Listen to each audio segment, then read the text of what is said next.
What's up, everybody? My name is Josh Collins, Director of Strength and Conditioning here at Ironworks Performance, and this is one of our coaches, Yared, Belay.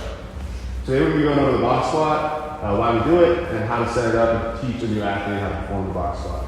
A couple of reasons why we use the box squat is, first of all, it decreases the stress on the athlete, just because we're able to control the height every time we squat, and the back is also in an isometric position instead of stacked with the weight vertical. A few other reasons I like the box squat is it allows us to control what we do each week, so I can control which distance we're going down to, and so it gives us a more consistent pattern of squatting. So when I have a new athlete, I usually go over the lower half first, and then we'll move up to the barbell. So on the yard, go ahead and squat in the box.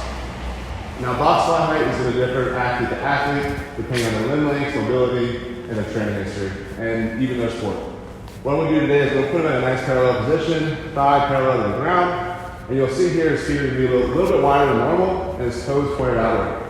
So usually when someone comes in, they're going to come into more of a traditional squat pattern, so we're going to show us that. Bring the feet in, knees forward, possibly toes forward. This is fine, but we like to widen it out a little bit more, so it allows us to hit the glutes and put us in a better position to increase strength in the hips and the low back.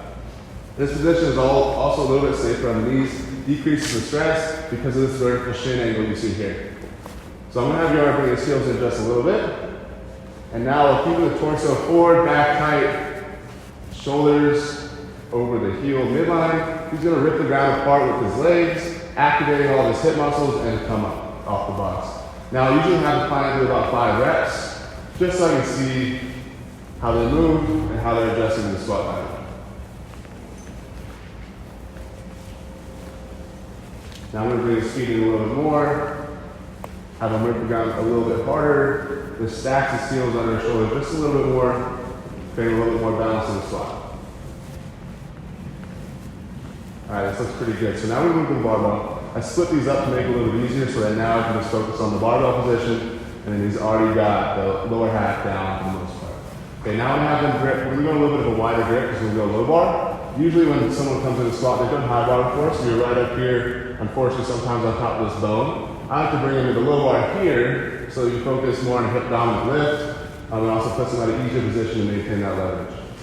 So go ahead, he's going to push his head through the hole. As he does so, he's squeezing his elbows back together, creating a shelf for the bar right here, about on his rear delts. Notice how he has a thumb over, so he can roll the hand over and lock it in, so there's not a lot of pressure on the wrists or elbows, which comes up sometimes for people who lift often. He's going to set up in that lower half like we just were talking about. He's going to rip the ground apart. When I say rip the ground apart, I mean big toe pushing to the ground and then ripping the feet apart so you feel all these stabilizers activating in the hips. He's going to go ahead and do about 5 reps. And what I'm looking for here is make sure that his torso stays over his toes, or against his heels, and this bar stays in a straight bar path. You notice the head is staying neutral, it's not screaming up looking at the ceiling, and it's not too tucked down forward either, so he's not tumbling over.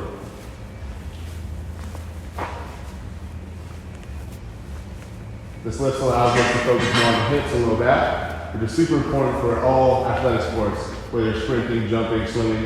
You're going to need your hips and low back to do anything powerful.